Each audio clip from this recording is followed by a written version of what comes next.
What is up? Daniel here with the Virtual Robotics Studio. And now that we have essentially a completed robot, it is built, it is wired, we need to start setting up the devices and installing the software we're going to need to program it. So that is what this video is all about. We're going to be doing a lot of downloading, a lot of software installation, some software uninstallation. But once we're done with this, everything should be set up, updated, and ready to go for our programming video. Before we get started, special thanks to Argosy and Everybot. Okay, so we have a lot of software to install. If you have a brand new laptop, we're going to go through and install everything that's needed. If you are using a laptop that maybe you used last year, there are some things that it is suggested that you uninstall first. So I think mine has some stuff left over from last year, so we're gonna do that uninstall step. You do have to make sure that you have a laptop that you kind of have administrative access to. You have to be able to install and uninstall programs in order for this to work. So I know a lot of school computers, if that's what you're using, there are going to be issues with that. So you'll have to get with your IT guys and figure out a way around that problem. All right, so the first step that we're going to do is we are going to look to uninstall some software. So if you, in Windows, if you type in add or remove programs in the search bar, that's what we're looking for. So we're going to go ahead and do that. And down here is a list of everything that's installed. We're looking for National Instruments software. If you have any National Instruments software installed, that is what you want to uninstall before moving forward. So I'm going to go ahead and click uninstall on mine. Yes, I understand that it will be uninstalled. And yes, I give you permission to do that. And National Instruments has its own manager, package manager, that's going to pop up here hopefully in a second. Yep, and it's going to find all of the stuff I have installed. And the easiest thing to do is just check the name box, this box right here next to name. That will let me select everything, and I can just uninstall everything all at once. I think I have a full LabVIEW install, which we're not going to use. We're going to be using Java. And also, it has like last year's game tools and stuff like that. And sometimes there can be issues with having all of this other National Instruments stuff installed. So I'm just going to hit the remove button. I'm going to allow the removal and basically just click next until everything is uninstalled. And I think we're gonna speed this up, or we're gonna cut out the waiting time here. But I will give you an idea of about how long it took on my computer, so you can kind of gauge if anything's going wrong. My computer is decently fast though, so yours might be a bit slower. All right, so that took 20 minutes for all of the National Instruments software to uninstall for me. If you had less stuff installed last year, hopefully yours went faster. Definitely, hopefully it went faster, because that was a long time to wait. But now, again, we're waiting because it does want us to reboot the computer, so I'm going to click reboot now. OK, now that we have uninstalled our old National Instruments software, I'm going to go to the WPILib.org. This is actually kind of the guide to getting started installing software and preparing and programming the robot. Of course, we have a slightly different guide, which you're seeing in the video, and the Everybot has a version of the instructions to kind of get this stuff going as well. But I like to go to this website because it has all of the software, or most of the software, that we're going to want to install. So the first thing we're looking for is the FRC game tool. So there's a bunch of things here. Offline installation preparation. I think you can download some of these things ahead of time if you're going to be meeting in a place where you don't have access to the internet. But we're going to start with the FRC game tools. The other one here that's LabVIEW for FRC. So if you're going to program in LabVIEW, then you need that software. But we're going to go straight to FRC game tools. And when we click on it, looks like we have to scroll down a little bit. And underneath requirements, there is the download the FRC game tools from NI button. So we're going to click on that. And this is what we want, so make sure it is 2023. There are old versions of the FRC game tools that we do not want. Make sure it's 2023, and then hit the download button. And as soon as that's done downloading, this I think will not be the full file. I think this is the installer, but the installer does the rest of the downloading. So however you want to do to run that file, I usually just click on it when it pops up here, and it runs the file. I'm going to say yes. And now this is a familiar looking screen. Basically, we're just going to accept the agreements and say next until it starts installing. And now, once again, we wait for the software to finish.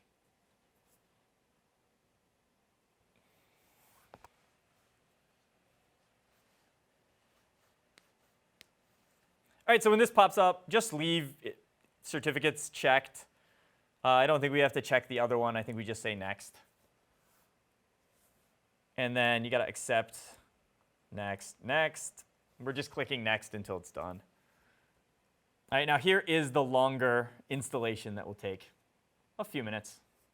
OK, that took about 6 minutes for the install to go on my computer. So if you're anywhere around there, don't freak out. It's normal. It takes a while. And now that this finished, it pops up an activate software question. And you should have a license in your kit of parts or your digital kit of parts that you can use to activate this. This activation is not for the FRC game tools that we're going to be using. This is for the built-in vision development module. So this is LabVIEW has some vision stuff that you can use to help you. But we're not going to be using that. So it is totally fine to just click cancel here. All right, and now, of course, once again, we're going to reboot the computer. All right, computer is rebooted for the second time. Might be a third time, I don't remember. But on my desktop now, we can see that there are 2 new pieces of software that installed. So one of them is the roboRio imaging tool, which is right here. And we've got FRC driver station. So those are the FRC game tools that it was talking about. We're going to use the roboRio imaging tool in a few steps in order to finish setting up our roboRio, which, again, remember, is the computer on the robot. And then the FRC driver station is what we actually run. That is the software we run on the laptop that is going to do the communicating with the robot, which will let us have that wireless communication or actually be able to drive the robot around. But we're not done yet. Let's go back to the page we were at. So this is where we downloaded the FRC game tools from our docs.wpilib.org. And I'm going to you can go back. I think it remembers where we were. But if not, right, just go back to the link that's in the description. It'll take us back to the installing software page. So we're done with installing FRC game tools. The next step is we're going to install this WPILib. And WPILib, it's basically a library of stuff for the FIRST Robotics competition that started from a group at WPI. And now I think there's a bunch of people that work to help support it. But it is a volunteer endeavor, and it is great that they do it because it makes programming much, much easier for our teams. So we can see this guide is for Java and C++ teams. If you want LabVIEW, go to the LabVIEW page. But what we're going to do is scroll down and find download for Windows. So we have WPILib, et cetera, and we're going to download for Windows. If you have another platform, you can do that. I don't know that the driver station and roboRio imaging tool will work on like an Apple computer, for example. So if you can get a Windows computer, it's going to make your life easier. Otherwise, you'll have to jump through some hoops that I do not have an Apple computer here to kind of guide you through. So I'm going to hit that download for Windows button, and it's going to start. And this is a big download. So this is 1.81 gigabytes. So we'll see. It says it thinks I've got about 2 minutes left, 3 minutes left down here. Oh no, it's counting up. 4 minutes left, 5 minutes. OK, that's I don't want to look at that anymore. So this is going to take a few minutes. We're going to go ahead and let this finish downloading, and when it does, we'll run it and start the installation.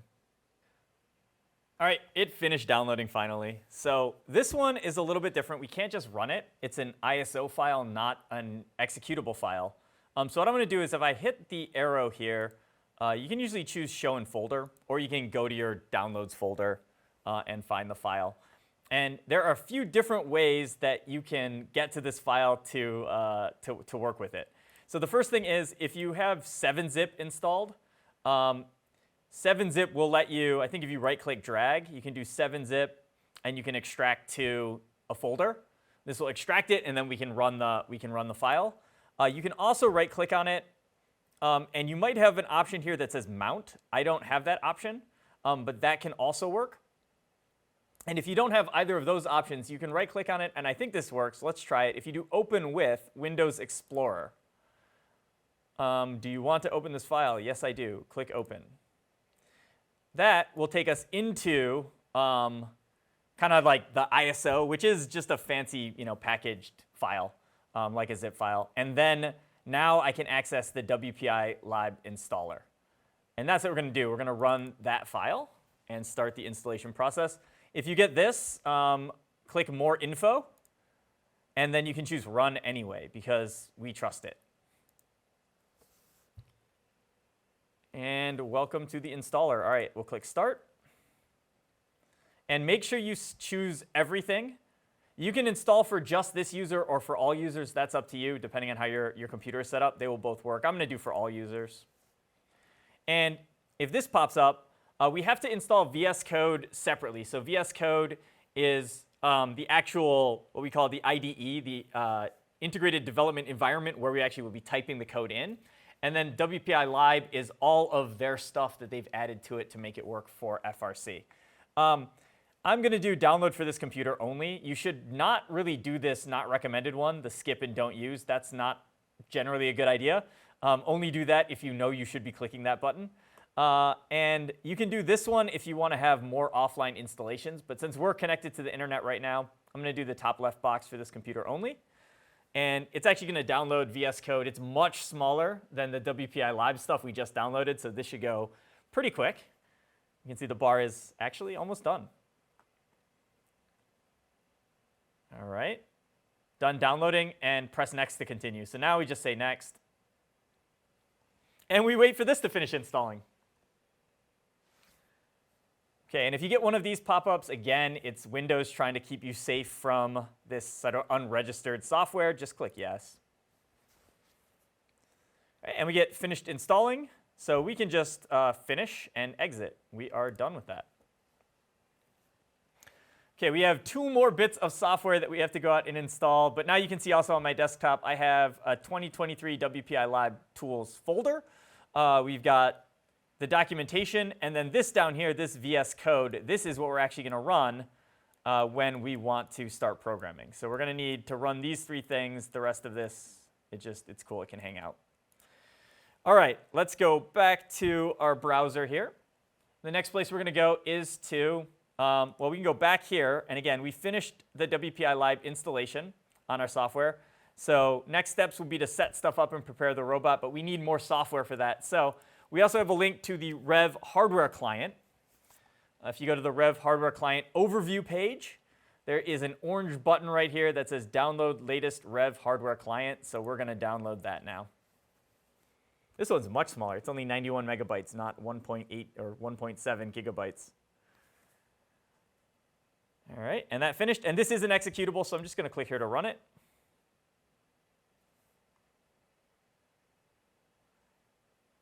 And I will say yes, it is OK to install this. And then just click install. There we go. All right. I'm not going to run the REV hardware client yet, so I'll uncheck that. Click finish. And we have one more piece of software to get. Now, remember we used the SparkMaxes. And I think when we brought out all that stuff, we said, hey, if you have more SparkMaxes, you can use all SparkMaxes. That's totally fine. But the Victor SPXs cost $40 less or so. So we have 2 Victor SPXs in here as well. And we need the software to be able to set those up. So that software is actually in the Windows Store.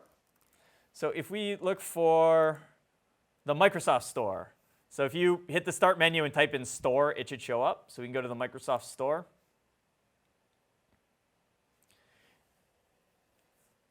And once the Microsoft Store loads, we are going to be looking for the Phoenix software, Phoenix Tuner software.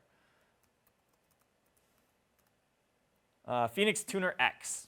And you should see a little CTR Electronics, Cross the Road Electronics logo next to it. So we'll click on that. And this looks correct. Well, 4.9 is a pretty good rating. All right, I'm going to click the Get button. That will start installing it on my computer. And if you haven't used the Microsoft Store before, you can see kind of right here what the status is.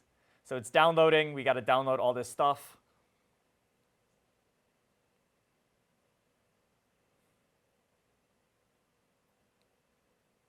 And now it is installing, and it says completed. So, I mean, I'll click open. I'll see if it's here. Yep, there we go. So here is our Phoenix tuning. OK, if the thing shows up, we'll say sure. And of course, we can't see anything because we are not plugged in to the robot. But the good news is, I think we have installed all of the software that we have to install. So now we're going to start setting up the robot. And if we go back to this WPILib thing, step 3, preparing the robot, the next step that we're going to do is imaging your roboRio. Now, it says on the roboRio if it is a roboRio 2. That's what you should have gotten in the Rookie Kit of Parts this year. If you have an old roboRio, you might have a roboRio 1. You can tell if it doesn't say roboRio 2.0 on it, you got the 1. All right, and we can kind of click on that. There are instructions here that you can follow, but the first thing we have to do is we have to get the SD card out of the computer. So if we look over inside our robot again, we've got our roboRio here. You can see mine has that roboRio 2 on it. It also has right here an SD card slot. And there is an SD card that should come with it. And if you push down on that, it should pop up, and you can take that SD card out of the robot and bring it back over to your computer. And in order to now attach this to the computer, you need some way to read it in. So you might have an SD card reader built into your laptop, and maybe you just need one of these adapters that you can slide it into to plug into your laptop. Or if you have one of these dongles, there's usually a spot that you can plug it in. And sure, we'll use this one. So I'm going to plug that into a USB port here on my laptop. And some things happened. We're not going to format the disk. We're just going to say cancel, OK, cancel, OK. I don't really know why this popped up 3 times for me. I imagine it should only pop up once. But just cancel everything that pops up when it does that. Oh, man. And again, and again. All right. Now we cleared them all out. And remember when I said we were done installing software? I was wrong. So on this page, if you're on the Imaging Your roboRio 2 page, we're going to scroll down until we find right here, Writing the Image with Balena Etcher. That's the software I've used before. You can use the other one, the Raspberry Pi Imager, if you prefer. But right here, we have to download, install one more software, this Balena Etcher right here. So I'm going to click on that. It will send me over to here, and I'll click the Download Etcher button. And you basically just have to pick the one that is for you. So I think Portable downloads everything, then you install it. The installer will just install everything right away. And you got Mac OS and Linux, or Linux. I'm going to do the Windows one, the top one. It is downloading. As soon as that finishes here in 3 seconds, I'll click on it to run it. And what this is going to let us do is this is going to basically let us format that SD card with the image that we want to put on it. And unfortunately, we want it to boot from that SD card. So it needs to be written a little bit differently than just copying files over to it from Windows, and that's why we have to use this software. So I clicked on it after it finished. It's trying to install. I agree. I guess we don't really have a choice with these software license things. You pretty much just have to click Next. All right, and that is installed. It looks like it ran it. If it doesn't pop up for you, mine didn't maximize on the window, but I could see it popped up down here on my taskbar. Now we have some options: flash from file, flash from URL, or clone drive. And we need to do, if we go back here, we need to flash from file, and we have to get the file. And I could just tell you the address where, or the link to where it's saved on my hard drive, but let me show you the way to find where the file is saved. And that is in this. That is what WPILib is telling us. So what we can do is, if you go back to the desktop, we have all these software that we've installed here. We're looking for the roboRio imaging tool. If you double click on the roboRio imaging tool to run it, that is going to pop this up. And it actually takes a second. We actually can't do anything. I think we can't do anything while it is looking for a roboRio.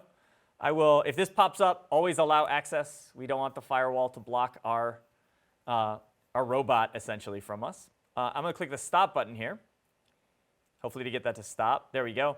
And what you can do is this SD card here, this folder here where it says SD, it has the roboRio images. We have 2023 v3.1 zip. If you click on that folder, pops up Explorer folder, which has this is the file that we need. So now I'm going to close the roboRio imaging tool because we got what we needed from it. I'm I'm going to go back to my Balena etcher. I wonder how you're actually supposed to pronounce that. All right. And we're going to flash from file. And what we can do actually is, because this is the location we want to go, if you click here, it highlights the location on, or highlights the location where the file is saved. So you can copy that or hit Control-C, right? And then here, up at the top, if you click here, we can actually paste it in. And hit Enter, and it will take us over to that folder on our hard drive. And we can now select the file, which should be FRC roboRio 2023 v3.1. Now, I'm going to say Open. And actually, I think this is the version that will let us flash the old roboRios from like a cable plugged into it. But in order to do the SD images, we need to go into the SD images folder. So let's open that up. And now we're going to choose FRC roboRio 2 2023 v3.1.img, because that is the image one, and say Open. And then it wants us to select a target. So I'm going to select Target. And you can see I have this generic micro SD device. Yours is going to show up as something different, but make sure you find the micro SD card that is plugged into your computer. Just check it. There's something hidden, but I don't need that because that's the one I need. So I'm going to say Select, and then click Flash. And Windows, again, wants to make sure it's OK to let this happen. It is. So it's going to decompress, and then it's going to write the image. I will say, so now it's flashing, right? We don't have to click anything. Don't click the Get Started button down here. Just let it go. The flashing, now it's writing it to the SD card. There is a relatively high chance that at some point during the year or during the season, there will be a new version of this image. And you'd have to go back and redo this process with that new version of the image. We waited as long as we could to do this software installation video, so it has the best chance of not having an updated version pop out. And some years there isn't an updated version, but just keep an eye on updates from First Inspires or from First. And if there is a new version that comes out, they will let you know.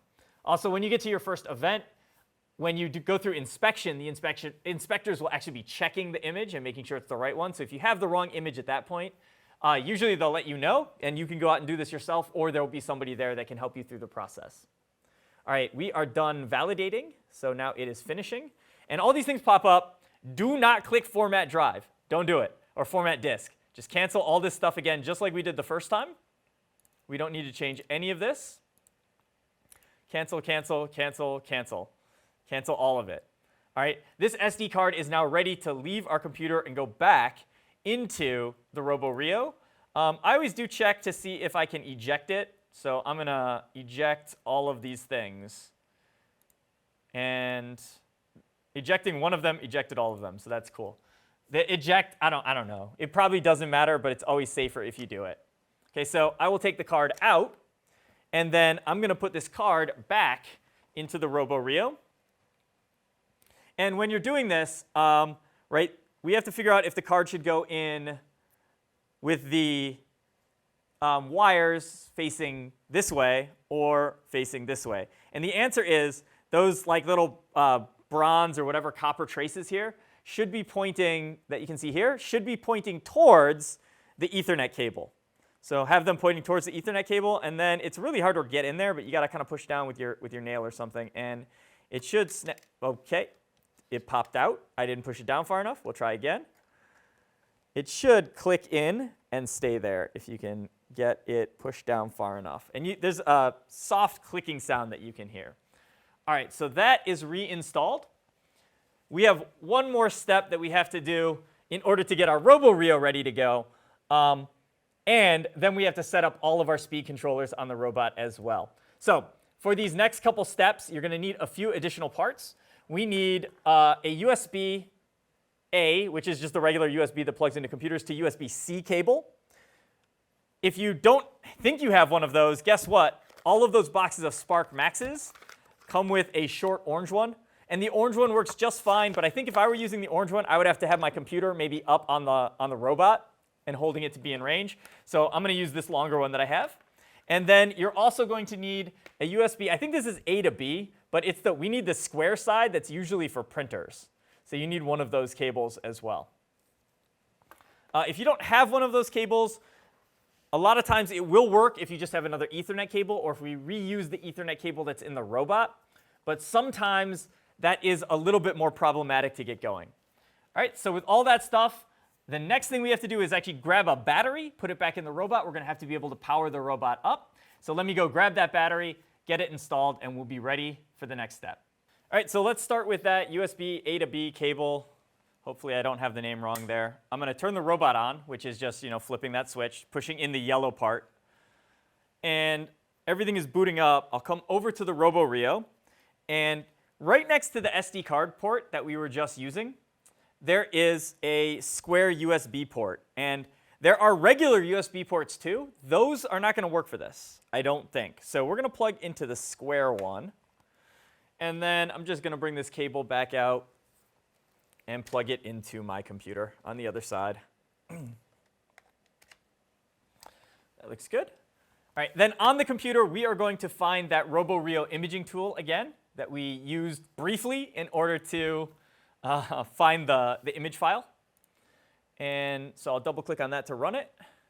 There we go. So with the robot turned on and this cable plugged in, this should find a roboRio now, and it did. So you can see I have a MAC address, I see a current IP, current image, which is good because that's the image we downloaded to it. Now, the issue here is that this roboRio, we can't really communicate with our computer wirelessly. It definitely will not work on the field when you get to a competition because it has to be set up for your team number. Your team number actually determines where everything sits on the network. So now that we're connected, you want to click on team number, the team number box here, and you can put your team number in, whatever your team number is. I'm going to do 469 because that was my team number the last time I had to do this. Okay, and then we're not going to format the target because we kind of did that with the Balena Etcher stuff. Instead, we're just going to edit startup settings. Okay, and this is all fine. I don't think we have to change anything here. Just go ahead and click Apply. And it might take a little bit of time to get this done. Ooh, we have a fancy progress bar. I remember originally this did not have a progress bar, and so you were just sitting here waiting, wondering if it was going forward or not. But yep, it's not super fast. We're just going to let it go. And when you get the pop-up, the roboRio image was successfully updated. The IP of the roboRio should be different now. That's OK.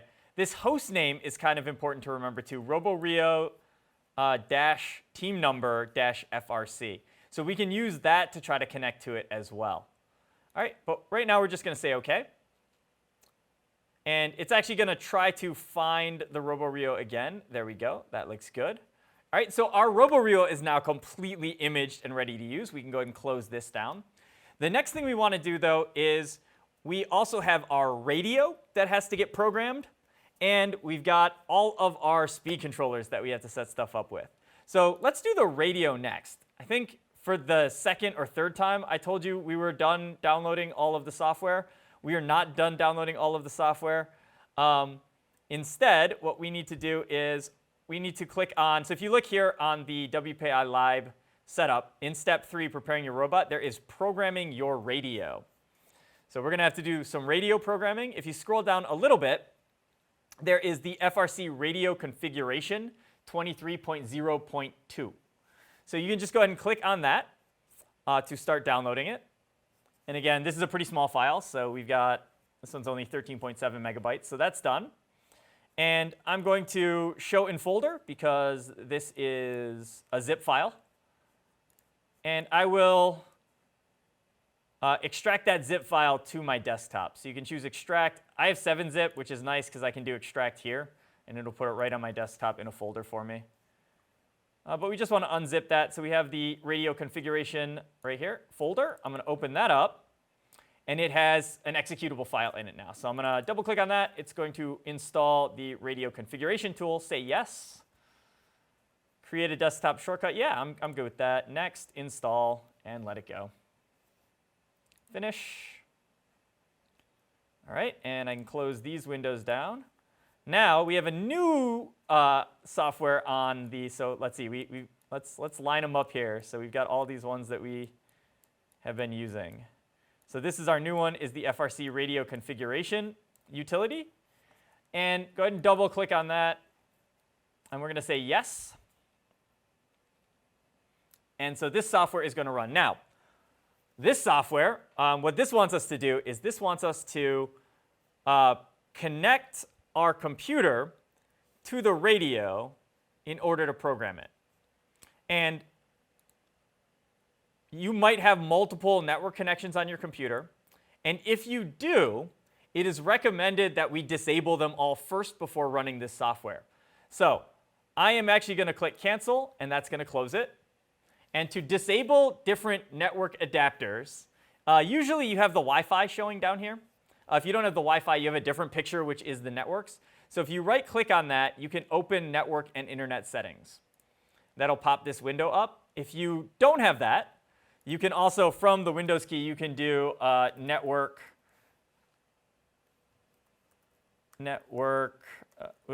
delete. We want settings. So in this case, I think Ethernet settings would work. And it kind of pops us up to the same kind of submenu. And what we're looking at is if you came in from here, click actually on the Ethernet tab. So on the left-hand side here, we have this Ethernet tab. And then we're going to do change adapter options, I believe. If you click on that, it's going to pop up all of our network connections here. And these are all of the different network things that I have on my computer. So first thing is I have Ethernet 2, which I don't know what this is, but I'm not using it. I'm going to disable it. I have Wi-Fi, which I'm going to right-click and disable. And then there is this Bluetooth network connection. That one you can leave. That one's not gonna mess anything up. But leave just your one Ethernet connection there. And if you don't have an Ethernet port on your computer, you'll need a dongle. You can get USB dongles that let you plug in and then do Ethernet from that instead. OK, so now everything is set up. Now we can close this. We can close this. We'll actually have to go back there to turn stuff back on, but that's OK. Now I'm going to run the FRC radio configuration utility again and say yes. This time when it comes up, I only have one choice here, which is Ethernet, and I'm going to say OK. That's what I want to see. OK, and this is basically going to set up our radio. So the radio it's essentially a router or a bridge, and it's going to let our computer connect wirelessly to that radio. The radio then is connected with the network cable that we put in the robot to the roboRio, and that is going to let us be able to communicate from our computer, which will be running the driver station software, which is what we use to control the robot, with the robot itself and be able to control it. So if you have the same radio as me, that is the open mesh. You can actually see if I switch it, it shows you pictures of the different types of radios. So you should have the open mesh radio. And you can choose the mode to be either 2.4 gigahertz or 5 gigahertz, or bridge. In this case, we want to choose 2.4 gigahertz access point or 5 gigahertz access point. If your computer can do 5 gigahertz, that's generally a better choice. If your computer can't do 5 gigahertz, then you should choose, obviously, the 2.4. Another thing you can do is if you're in an area where you know there's a lot of wireless traffic happening, if there are a lot of networks set up, 5 gigahertz is usually better. There's usually more space to kind of get your data through. So that's another reason why this is a slightly better choice. So I'm going to choose 5 gigahertz because I know my computer can do that. But again, it will work if you leave it on 2.4 as well. For team number, you have to put your team number in. So whatever team number you put in before. WPA key, you can type this in.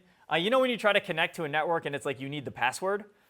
This is what the password would be. So if you want to limit people's ability to connect to your robot, you can put something in here. But if you're in a relatively controlled environment, it's really not worth the hassle of having to type it in all the time. So I'm going to leave mine blank. Then over here, there is a bandwidth limit, BW limit box checked.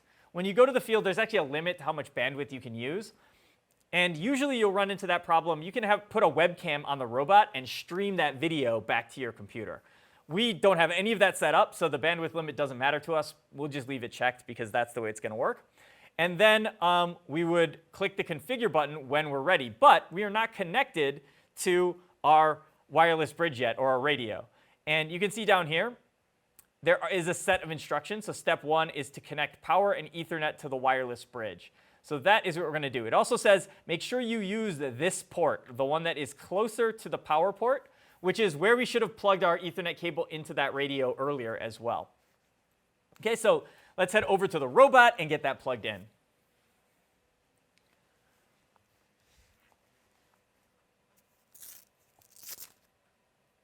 And we have kind of a couple of tricks that are happening here.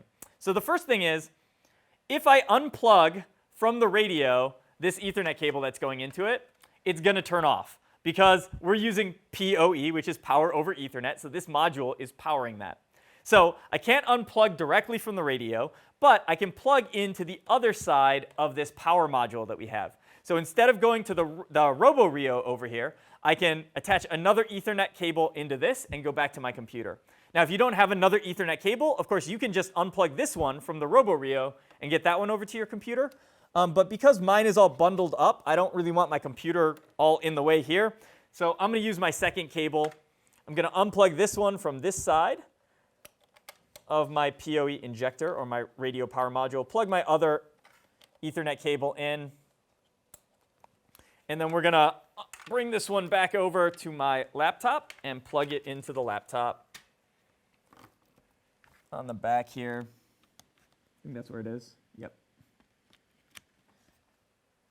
All right, so that is plugged in. And let's see. It says to wait for the power light to turn on and stay solid. So on the radio, there are 4 lights going across. The one on the outside edge, the edge near the barrel jack where power is, that is the power light. So when that is solid and not blinking, then you are ready to go. Also, you can see it on here in this picture here. That is the power light, this first light over here. Okay, so we're solid on that. So I'm going to click the configure button. And if all goes well, this is going to automatically set everything up for me. So the first thing that it's doing, it's configuring my computer's IP address. So IP is Internet Protocol, but everybody has addresses that are, it's a bunch of numbers. And this is going to set the computer up to be the right number. Then it's going to look for the radio at that number. And then it should, well, let's see, then it should set the radio up correctly. But the wireless bridge is only in OK, let's say OK. And what I'm going to do now is I'm going to turn off power to the robot. I'm going to turn power back on, and we're going to try again. All right, so it's off, and we're on. And now I'm watching that light. It actually starts out solid, but then it should start flashing here, I think, as it boots up.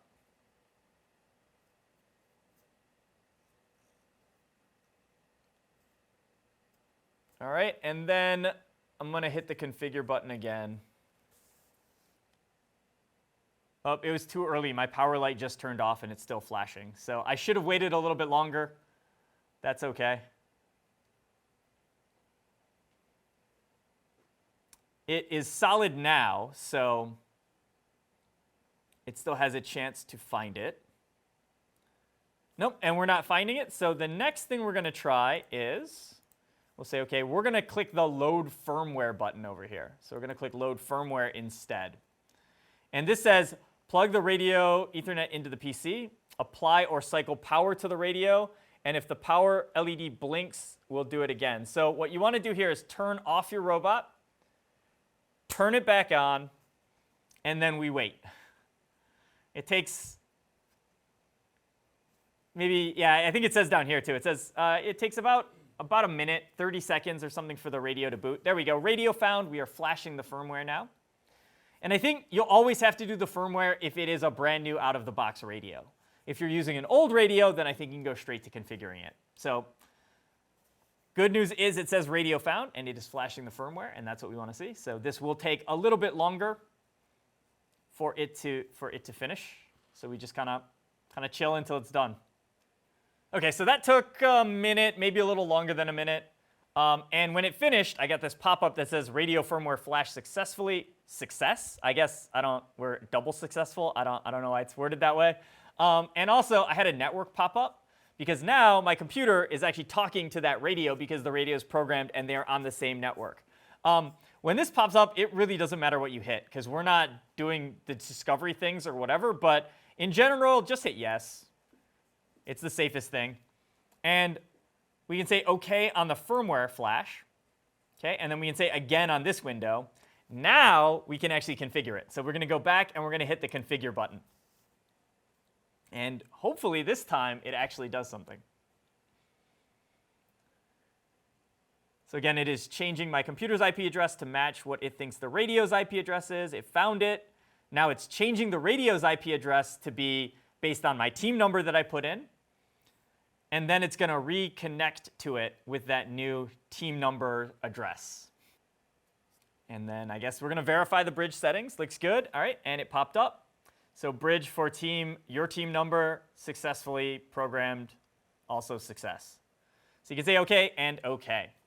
Now our radio is set up. We should be able to actually connect back to the radio. So what I'm going to do in the robot is I'm going to unplug that Ethernet cable that we had in temporarily. I'm going to take that out of the radio power module right here. And then I'll just plug the roboRio back in to it. And then if I come back over to my computer, I can close this software, the FRC radio configuration utility. We're done with that, so we'll close that down. We need to now turn back on our wireless. So if you remember, now I have this like no connections available. You can right-click on that and choose Open Network and Internet Settings. Or again, you can do network, whatever Ethernet settings works. That's actually the page we really want. And then we're going to choose, right? So remember, if you were on the other one, if you were on the wireless one, you have to click on Ethernet here on the sidebar. And then we're going to change adapter options. And I don't think I need Ethernet 2. I don't know what it is. So I'm going to leave that disabled. But I need to right-click on Wi-Fi and enable it.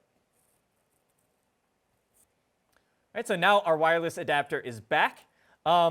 If this next step doesn't work for you, just know that sometimes disabling and enabling the wireless adapters goes weird in Windows.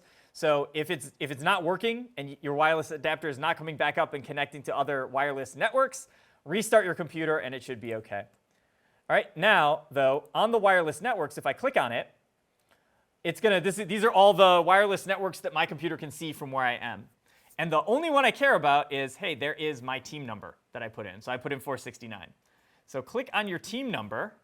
And you really want to say connect automatically, but we're going to say connect.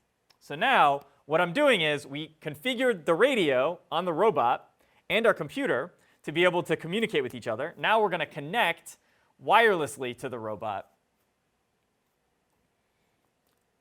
And this should connect, and it might pop up a message that says, hey, you are connected to a network, but there's no internet. That's OK, right? Like we're connected to the robot. The robot is not connected to the internet, so we don't expect to have any internet. We just want to see it connected to the robot here. And there we go, right? So no internet, open. That's perfect. If you put a WPA key in before, a password, then you would have to enter that password in here when you're connecting to it. And it won't say open, it'll say secured. But again, not a big deal. We are connected to it. And we can kind of verify that we're connected to it by once again opening the roboRio imaging tool. We're not going to do any imaging, but we should actually be able to find the roboRio from this software wirelessly as we're connected. Now, you should never, ever, ever use the roboRio imaging tool to image wirelessly. Always plug in, and I recommend always plugging in with the USB cable. OK, and then we can try to test that, I think, if we run the FRC driver station software. And we can at least talk about the driver station software while it loads up anyway. So this is what we use to control our robot. And when you run it for the first time, you'll probably get a Windows Defender firewall has blocked some features. What you want to do is check allow for everything. So check both private and public, and then say allow access. And we might have to do some more firewall stuff here in a second. Also, I think this is going to pop up. Remember, we did not activate the vision trial, so I'm going to say cancel on that. And let me see. So we still have some firewall issues going on. So let's make sure on the robot or on the computer that you're using to try to run your driver station and communicate with the robot, we usually have to turn off firewalls to make sure that we can get through. So if you hit the Windows button and type in firewall, you want Windows Defender Firewall with advanced security. You want the advanced one, not the just Windows Defender Firewall. And this is going to pop up, and this is good. You need this especially to work on the field when you get to events. But it's going to pop up a window that looks like this. We're going to go down to Windows Defender Firewall Properties and click on that. And you can see we have domain profile, private profile, public profile, and IPsec security settings. All we're going to do is turn off all the firewalls. So for domain, we're going to turn it off. For private profile, go to the next tab, turn it off. For public profile, turn it off. And then there's nothing in the last one. This does mean, though, that we are turning off the firewall on your computer. So if this computer is used for more than just robotics, and you actually are connecting to the internet and stuff, you probably will want to turn some of these back on at some point. But when these are turned on, it can make stuff not work. So I have all of those turned off. I'm going to say OK. We'll see here. It looks like we are still not seeing our robot. So we can try a few more things to get that to work. So one thing is we can try connecting with this Ethernet cable again. This time, though, I'm not going to plug it into the radio power module. I'm going to plug it into that second port on the back of the radio.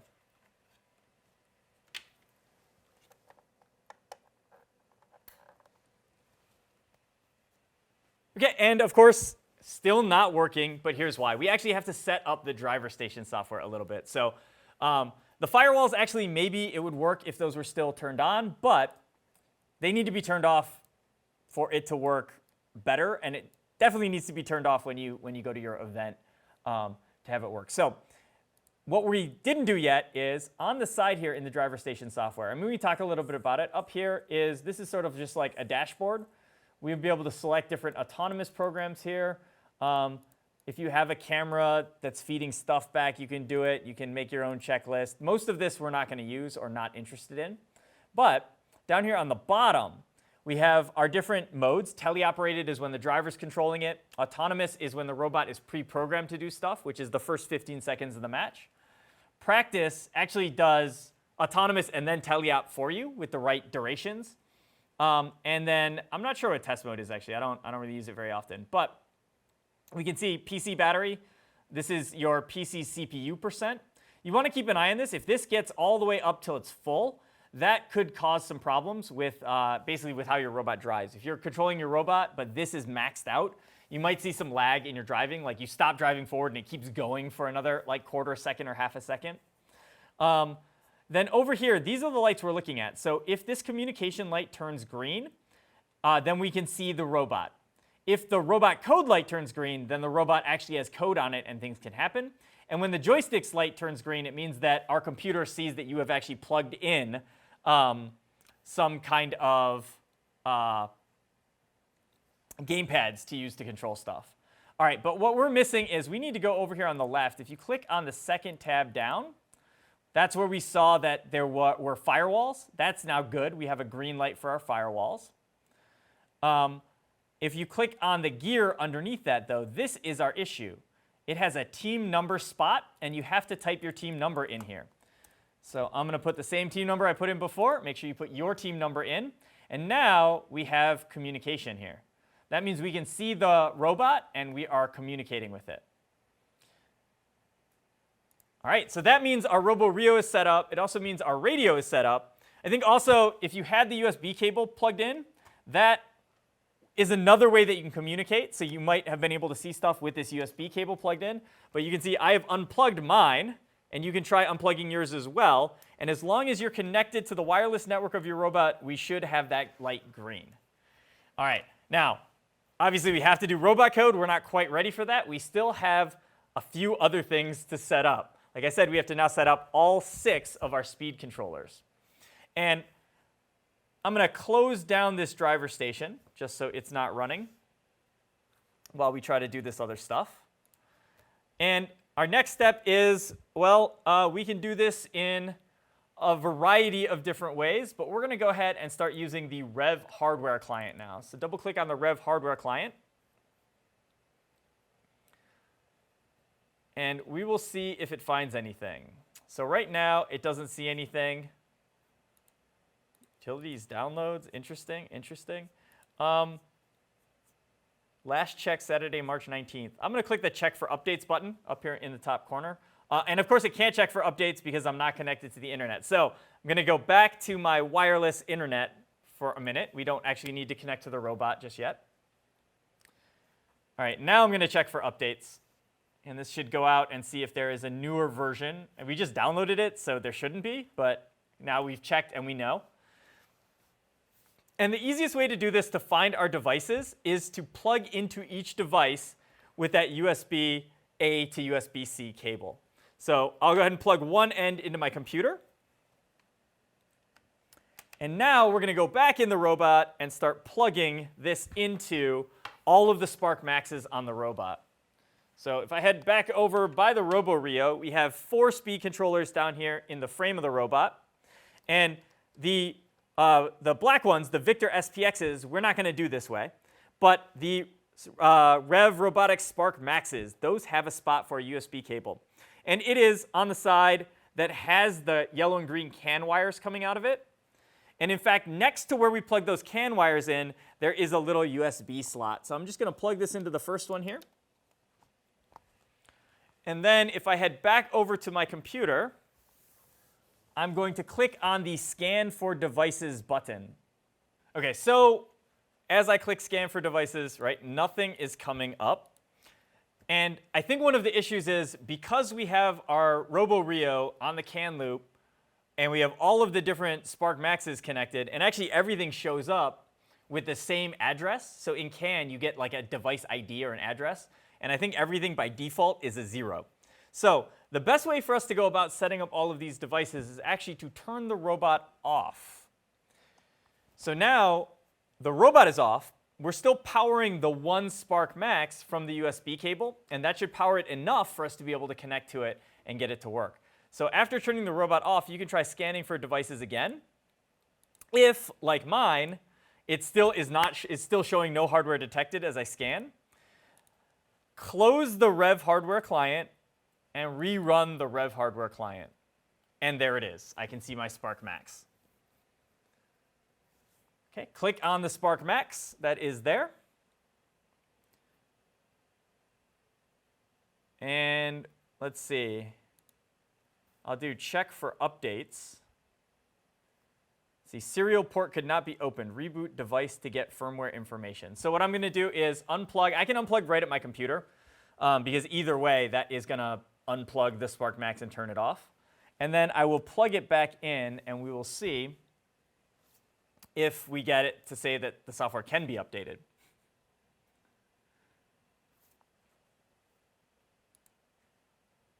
All right, we can try scanning for devices again. There we go. So that's the key, is it was on when all of the other devices were there, so we had to reboot it. Now it's the only device that's powered up. It sees nothing else. We can actually start to do our updates. So you can click download and update here. I think also if we just hit this update all button up here, it's gonna do everything for us. So that's what I'm gonna click. So it's gonna take our SparkMax firmware up to the latest version. Sounds good. Update it. And we wait. Verifying image, good news. All right, now we can see our SparkMax here. And we can see there's a CAN bus present. If you click on the SparkMax now, we have all these things that we can set up on it. So we have lots of options here of things that we can change. So the first thing that we're going to change, and really the most important thing, is the CAN ID is not configured. And this is what I told you. This is like the address or where it is on our CAN. I want to say CAN network, but the network is part of CAN. So control our command area network, right? So we need to just give this one a number. And we want to put the number based on what it is controlling. First of all, we have to go back and look and see which SparkMax we're actually connected to. But we want to follow the Everybot guidelines so that we have our robot set up the same as the other Everybots. Then if you are looking at their code or you need help, you'll be able to fix it. So in the robot, if we look at the SparkMax that I plugged into, I can see that that is, I wrote L here. I don't know if you'll be able to see that on the camera or not. We got a lot of wires in the way. But these two were my left motors, and these two were my right motors. So the SparkMax here is the one that is connected to the left side of the drivetrain. And that is going to get a CAN ID of 1. So if we go back over to the computer, on that CAN ID spot, we are going to type 1 in there. And we're not done yet. It will not work yet. We have another thing to do. Down here, it says motor type. And it is not a REV Neo brushless. It is a brushed motor. So we're going to switch that to brushed motor. And there is an encoder setting. We don't really have to change the encoder setting. We can say no sensor because we actually don't have a sensor plugged into these. The current limit is fine. I don't think we have to change that. Idle mode, go ahead and turn that on. It doesn't matter because we're actually going to control this in the software. So it doesn't matter what you set that idle mode to. I don't think it matters what we change anything else to now. So there are some faults, I guess. We can clear sticky faults. Don't think you had to do that either, but it does clear some of the errors. OK, but the most important thing is after we do brushed and CAN ID, we have to come down here to the bottom, and you have to say burn flash. That's what actually saves the new settings. Are you sure you want to update? Yes. It will be a brushed motor. Remember, our 4 drivetrain motors are brushed motors, and then the kind of arm and intake motors are brushless motors. All right, so now that is saved. We are done with our first SparkMax. So now I'm going to go to the robot. I'm going to unplug that SparkMax. And I'm going to move to the next one, which is right here. This is also in the drivetrain. And I might have to kind of fish some of these wires out of the way, but we should be able to get that plugged in. Really glad it's USB-C too, and not like the micro USB where you have to also get the direction right. All right, so this is going to be my right drive SparkMax. We'll come back to the computer, and we're going to basically do the same thing. We need to scan for devices, and hopefully it pops up. I'm giving it a second to boot here. And you should look on your SparkMax and make sure the lights are flashing. And right now, it's not finding it. So I am going to close the REV hardware client again and open it, because that worked last time. There it is. Click on the SparkMax. And we are going to, once again, you can click Update All, or you can click Update down here to update it one at a time. Well, it's really just one thing. So those two buttons are the same for us. Sometimes you can connect to the entire network of devices, the entire CAN, and you can then update all of your devices at once. But the first time you're setting it up, it's much easier to do it this way. So we're just going to hit the Update All button again, click Update. This looks exactly the same as it did before. OK, I am going to, let's try unplugging the USB cable and plugging that back in and see if that brings it up. That worked this time. So sometimes, basically, your troubleshooting steps here are close and rerun the REV hardware client, unplug and plug back in your USB cable. But here it is, so we can click on our new SparkMax. This one is the right drive motor, right? Our Spark for our right side of the drive. That gets a CAN ID of 2. And once again, we have to change from REV Neo to brushed motor because the sim motors are brushed. And just because I like seeing some of the error presence disappear, I'm going to click this button again. OK. Oh, wait, we have no sensor, so no sensor. And that is why that was an error. OK. And that is it. We changed everything we wanted to change. Go ahead and click Burn Flash again. Yep. Burn configuration to flash. We're done with that SparkMax. So we're going to now come back and unplug that one. And this time, we have to plug it into, we have nothing left kind of down here inside of the drive. So we're going to plug this one into our ARM one that's mounted up here on the side underneath our max 90-degree gearbox. This one's easier to get to, so that's great. Plug that in. It is turning on. We see lights. It's flashing. And if I go back to my REV hardware client, oh, it thinks it sees something. So I'm going to click on it. Yep, it sees it. So that time I don't have to restart anything. I don't have to unplug USB. I don't have to restart REV hardware client. If yours is not showing up, of course, try those two things. I'm going to update all again. We're going to update it. Ooh, this one is good. I don't have to restart again. It sees it right away. All right, now this one that is going to control the ARM stuff is going to be CAN ID number 5. So basically we used 1 and 2. 3 and 4 we're saving for the other 2 drive motors, which are going to be the 2 Victor SPXs. So the next available ID is 5, and that's what we're using here. Now, on this one, guess what? It is a REV Neo brushless, so we don't have to change that. And the sensor is already there. The Hall effect sensor is already there. Don't touch anything else. That is all we have to change. Just make it CAN ID 5 and click Burn Flash. Yep. And wait, we get this little pop-up, burn configuration of flash. We're good with that one. So once again, back to the robot. We are going to unplug that SparkMax.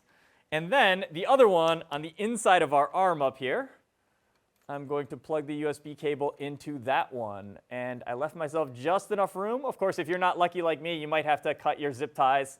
It's just Velcro, so you can take it off, plug it in, and then unplug it and stick it back on the Velcro. All right, that one is in. Let's scan for the device. Give it a second to boot. No. All right, let's try the USB cable first. I'll unplug and plug back in the USB.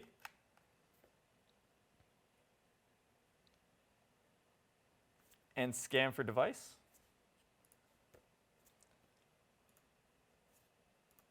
OK, let's close the REV hardware client and run it again. There it is. Click on the new SparkMax. OK, cannot be updated. When you get this software cannot be updated, right? The fix is to unplug the USB and plug it back in. That will reboot the device, right? Because we pulled power from it.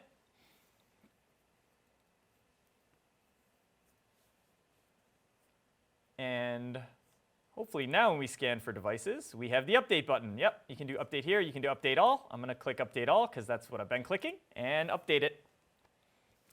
All right, and we can see it. So we're going to click on the SparkMax controller here and the CAN ID for this last one. So we did 5 for the ARM.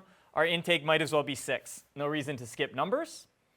It is a REV Neo brushless, so we don't have to change any of the other settings again. Just come down to the bottom and click Burn Flash. And we have burn configuration to flash. That means we have updated now 4 of our SparkMaxes. If you use 2 more SparkMaxes in your drive, if you have all SparkMaxes, do the same process for those, making the left one number 3 and the right one number 4. But if you use Victor SPXs like we did, we have to now use our other software. All right, so before we move on, let's make sure we unplug that last SparkMax. And we are going to now need to turn the robot on. So go ahead and power your robot on. And we'll have to connect to the robot either, well, there are 3 different ways we can try to connect to it. We've done the wireless, and we were connected to the roboRio with the USB cable. Let's go ahead and do it with the Ethernet cable this time, just so that you see all 3 ways. And then if one of these 3 ways isn't working for you, you can use the one that is working. So what I'm going to do is I'm going to take my extra Ethernet cable. Again, you can use the one that is connected already.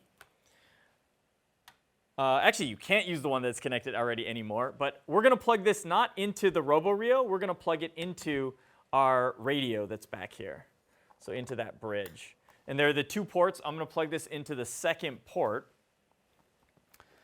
And that should get us connected. Next thing I'm going to do is I'm going to run the driver station software again. So we'll find that on our desktop here, FRC driver station. There it is. And we'll run that. Say yes. And we should show communications. And you can see I'm connected now from that Ethernet cable.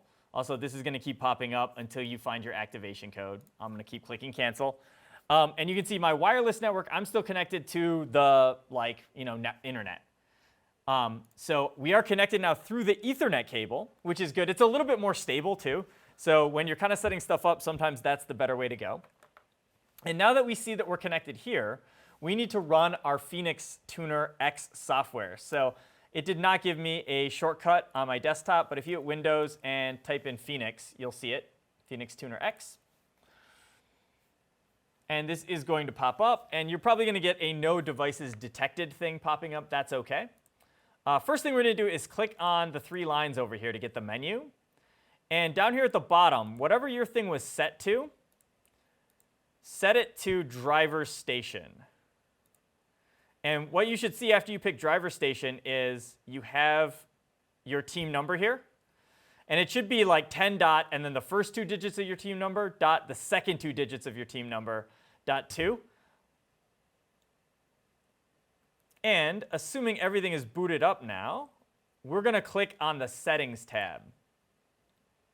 And since there's no code, we haven't downloaded any code to it yet, our roboRio is not actually running anything. What we can do here, though, is run this temporary diagnostic server. So if you click on that, it hopefully will pop up. Success. Temporary diagnostic server is now running. Reboot the roboRio or press restart Java C++ LabVIEW to revert. We don't want to revert yet. We want this to be running, so that's good. We're going to say OK.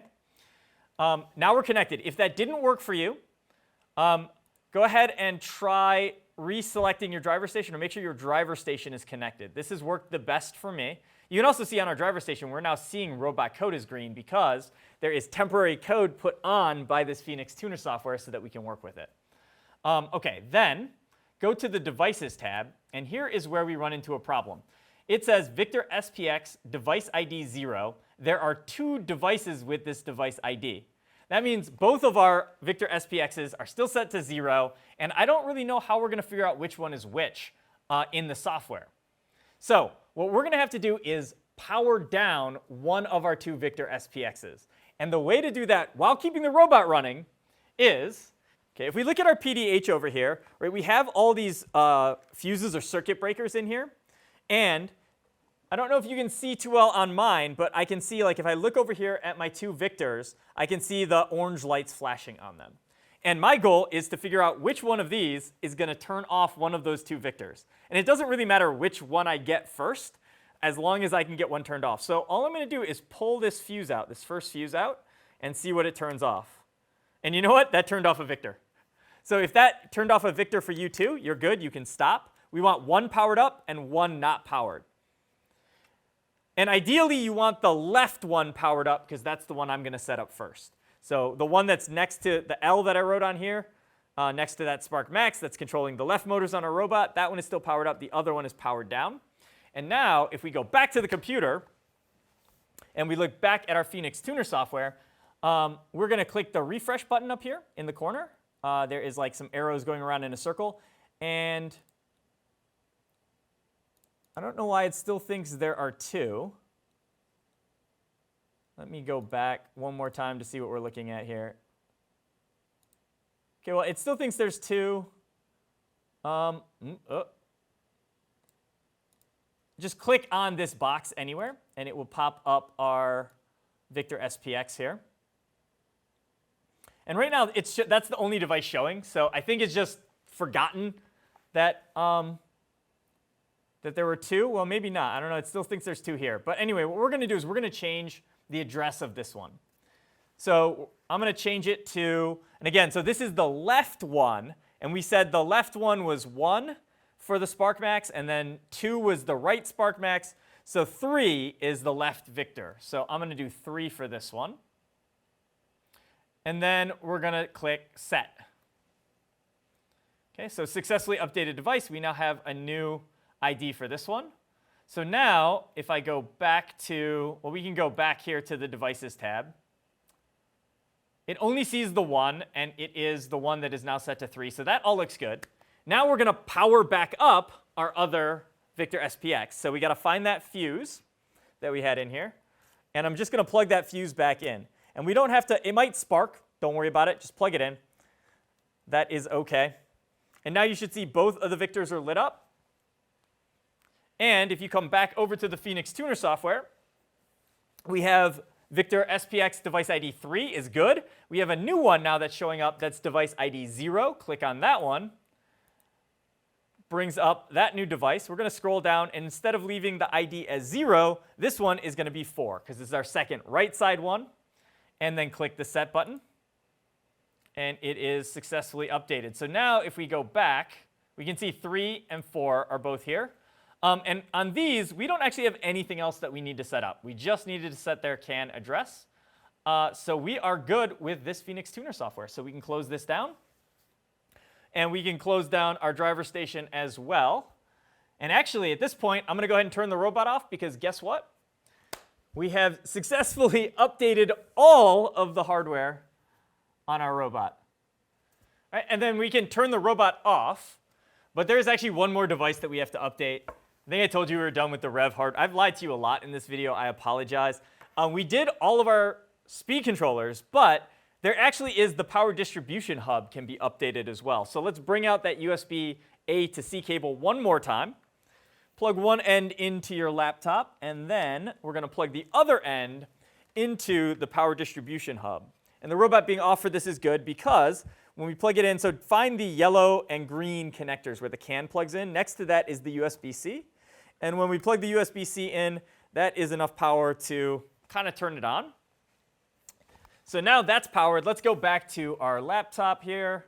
We're going to run the REV hardware client again. So that was this one right here. And the REV hardware client now sees the power distribution hub. I'm going to click on that. And I don't think we care about anything here except, well, we do need to change the CAN ID. We need to put this to a different CAN ID. So we've used 1, 2, 3, 4, 5, and 6. So let's make this CAN ID 7. And then let's update all. Looks like there is an update for me for the power distribution hub. So once again, wait for the update. OK, update completed. Looks like it is restarting the power distribution hub. So we just wait for that to finish. All right, now we'll click back on this. I did not click the button to update the CAN ID. So let's once again make this number 7. And now you have to hit the Set CAN ID button next to it. All right, and it seems like that is the CAN ID. We can, if I rescan and click back on it, you can see it is saved as number 7. So now we can close the REV hardware client down, hopefully for the last time. You can unplug your USB cable from the PDH and from your laptop. And we can also take the Ethernet cable out from inside the robot because hopefully the next time we do this, we'll be able to do it wirelessly. And I believe that is it. Now I believe we have updated every single device on our robot to the latest firmware. We got all 6 of our speed controllers. We got our radio, we got our roboRio, we got our power distribution hub, and we've downloaded and installed all of the software on our computer. So that is it for setup. Next video, we will be ready to start actually programming. And before we go, a special thanks to Argosy and Everybot.